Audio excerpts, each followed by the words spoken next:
Today, I'm going to explain an American psychological neo-Gothic horror film called A Cure for Wellness.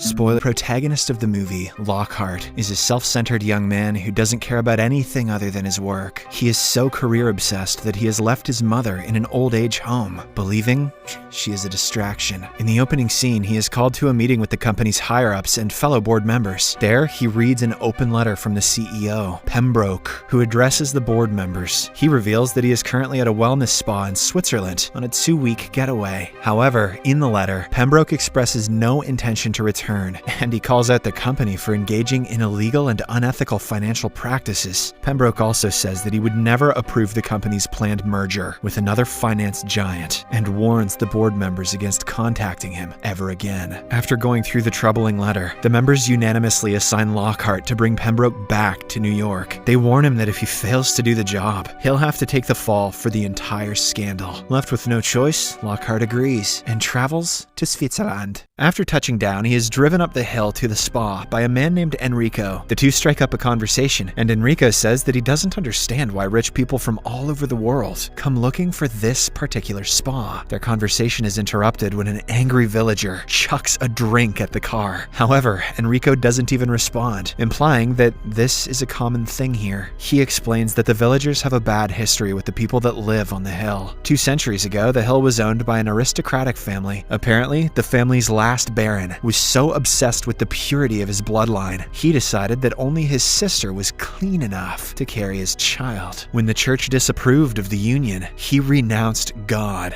"Please, dear Lord Jebus, help me with banging my sister." What do you mean, no? This didn't go down well with the villagers, and on the Baron's wedding night, they attacked and burnt the illicit couple alive before leveling the entire castle. After that, the place was rebuilt and turned into a wellness spa for the rich people who come here looking for the cure for their emptiness. In the next scene, Lockhart arrives at the spa, but learns that the visiting hours have already ended. Therefore, he takes an appointment to speak with the manager. He then goes outside to make a call, and there, he notices a window to an eerie-looking basement. After a while, he finally meets the manager and asks to speak with Pembroke. After taking vitamin droplets from a peculiar blue bottle, the manager tells him that their treatments are most effective when exposure to the stresses of the modern world are strictly limited. He reveals that the spa is built over an ancient aquifer that offers rejuvenating qualities. Lockhart looks at the pictures in the room and notices a man with bandages all over his body, posing in front of the main building. However, his gaze is abruptly disturbed when the manager tells him to come back after 7 in the evening, when Pembroke will be done with his daily treatment. Before leaving, Lockhart drinks a glass full of water and thanks the manager for cooperating. Unfortunately, on their way out of the hill, a deer suddenly comes out of the woods and strikes the car. It somehow gets lodged in the windshield, and due to the ensuing struggle, Enrico loses control of the car and ends up crashing into a ditch.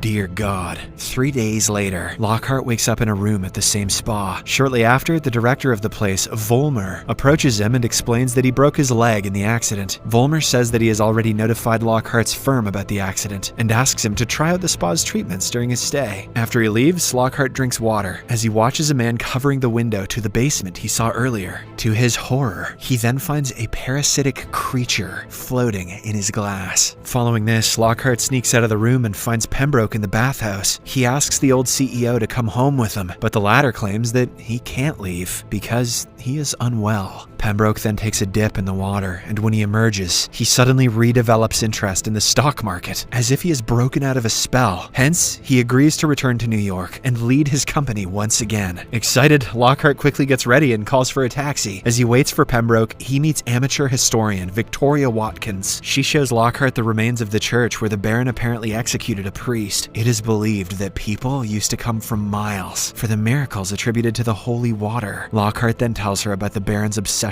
with bloodline purity, and she promises to look more into it. After a while, he meets the youngest patient at the institution, Hannah. She considers herself a special case because she is the only patient who is allowed to take the vitamins from a blue bottle that Volmer and the other staff take. Later, when Pembroke doesn't show up and goes missing from his room, Lockhart confronts Volmer. The latter claims that Pembroke's condition suddenly deteriorated and he had to be moved to the next stage of the treatment. Lockhart accuses him of lying and calls him out for deliberately making his patients sick to keep milking them for money, like cows, like little cows. Just then, Lockhart's nose starts to bleed, and he collapses. Dr. Vollmer takes him to his clinic for a few tests, and there, Lockhart notices Hannah's picture on his desk. When asked about it, Vollmer claims that she's special to him because she experienced a serious trauma when she was very young. Shortly after, he reads Lockhart's medical report and recommends that he undergo treatment. The arrogant American hesitantly agrees, and when Vollmer is distracted, he steals Pembroke's medical file. Lockhart then undergoes treatment inside a water tank. However, during it, the manager gets distracted, and the tank suddenly fills up with eels, causing Lockhart to panic. He tries to escape, but in the process, his breathing tube is pulled off by an eel. He almost drowns until the manager pulls him out of the water just in time. Lockhart breathes a sigh of relief and complains about the eels, but to his astonishment, they have disappeared from the water. Goddamn imaginary eels. Lockhart then returns to his room and goes through Pembroke's file. Right then, when he looks through the window, he notices a man taking a patient into the former church. The next morning, Lockhart asks his historian friend Watkins about the church, but she doesn't know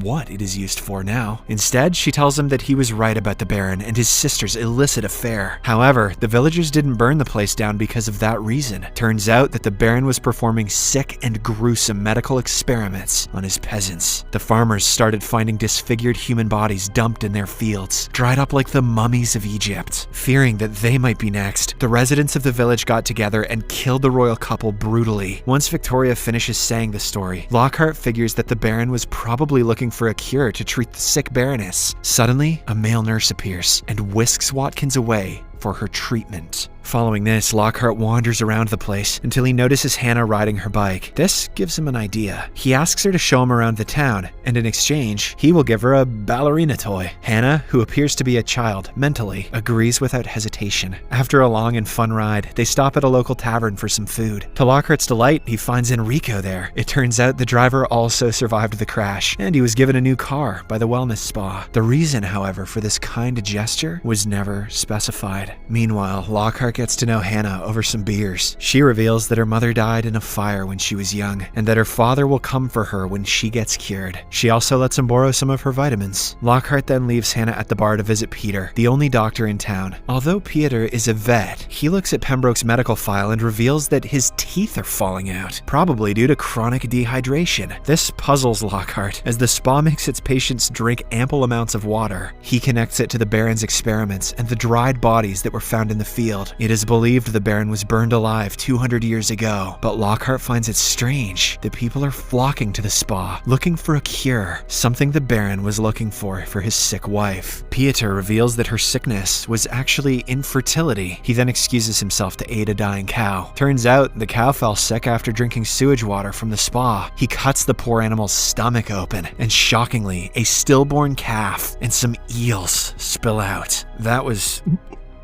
oh god.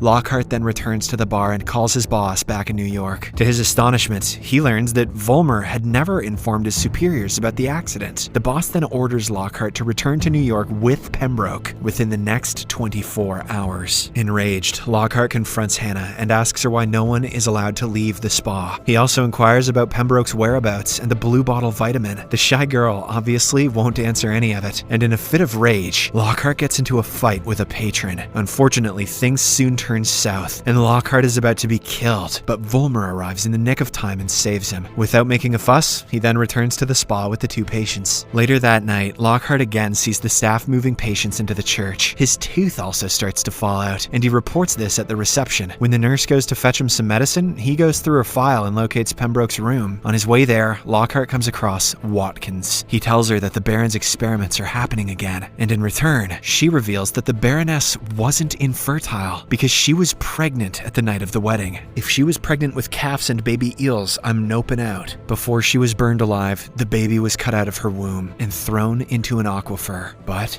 it survived. Later, Lockhart finds the room where Pembroke is supposed to be staying. To his shock, the old CEO and several other patients have been put inside water tanks. Lockhart tries to free Pembroke, but without success. Suddenly, Vollmer arrives there and catches him in the act. As a punishment, he straps Lockhart down and drills a hole in his front tooth. In the next scene, Lockhart somehow escapes from the spa and heads to town with Enrico. He goes straight to the local police station and reports all of Vollmer's experiments. Soon, the evil director is called into the the station, and Lockhart accuses him of continuing Baron's experiments and killing Pembroke. However, Vollmer instead accuses him of buying into Watkins' conspiracy theories. He then calls Pembroke inside, revealing that the CEO is alive and well. Puzzled by the whole incident, Lockhart assumes that he was hallucinating earlier, so he voluntarily returns to the spa with Dr. Gaslight. Later, he undergoes several treatments, because of which he slowly begins to act and think like Pembroke. He starts believing that he is not well, and that he must stay for a cure. However, one day, as Lockhart is writing a note to his employers, he suddenly has a moment of clarity. He breaks a glass and uses one of its shards to cut open his cast. To his shock, Lockhart learns that his leg was never broken. He then breaks open the gate to the church and ventures inside. There, he finds Vollmer's laboratory, where he conducts his experiments. Lockhart also finds an underground area with a pool where dead bodies are dumped and fed to eels. One of those dead bodies happens to be Mrs. Watkins. Apparently, she knew too much for her own good, so they fed her to the eels. Suddenly, Lockhart is discovered by a worker, but he manages to neutralize him before running away. Meanwhile, Hannah is using the pool, and she has her first period. Soon, eels start swimming near her in a perfect circle. For some reason, they don't harm her at all. However, Hannah panics and immediately gets out of the pool. She starts running through the rooms until she runs into Lockhart. The latter tries to explain what's going on, but a frightened Hannah hits him and runs away. Following this, she approaches Vollmer, who is having dinner with his patients. Lockhart also follows her and shouts at the top of his lungs that Vollmer is a liar and that he is deliberately making everyone sick by contaminating their water. Unfortunately, the patients don't believe him and instead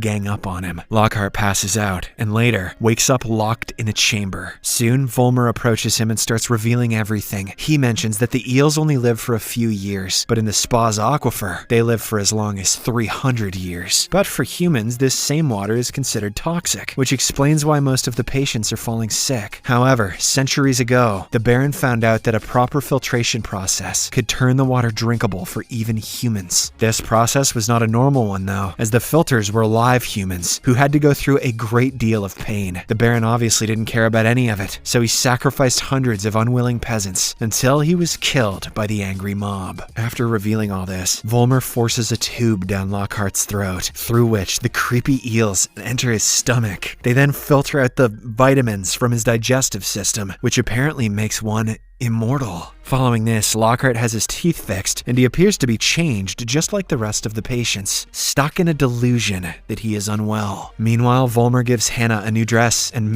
marries her. Now that she has experienced her first period, he wants to copulate with her and continue their bloodline. Oh god damn. Back in his room, Lockhart again has a moment of clarity. When he goes through Watkins' notes, he finds a portrait that was taken a while after the fire. He breaks the portrait, and lo and behold, he notices the man with bandages, holding hands with a little girl. She is none other than Hannah. It turns out that Vollmer is the Baron, and Hannah is his daughter.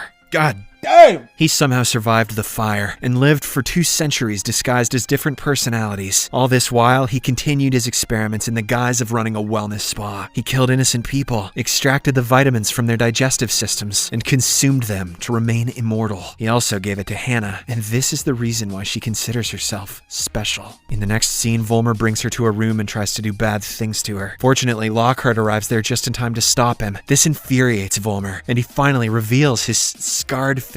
He then attacks Lockhart, but the latter ducks and sets the room on fire. In no time, the fire spreads toward the rest of the castle. Lockhart tries to free Hannah, but Vollmer attacks him and drags him to the edge of the eel pool in an attempt to finish him off. However, Hannah, who at this point has realized that her father is a monster, somehow frees herself and rushes to rescue Lockhart. Just in time, she strikes Vollmer with a shovel and shoves him into the pool, making him eel food. Lockhart and Hannah then escape just as the patients and staff flee the burning castle. They take Hannah's bike and ride away into the dead of night. On the road, the duo runs into Lockhart's bosses, who have arrived to check up on the situation. They ask Lockhart about Pembroke, but he tells them that the old man is gone. They then tell him to get in the car, but he refuses. The movie ends as Lockhart continues riding away into the night with a sinister grin on his face.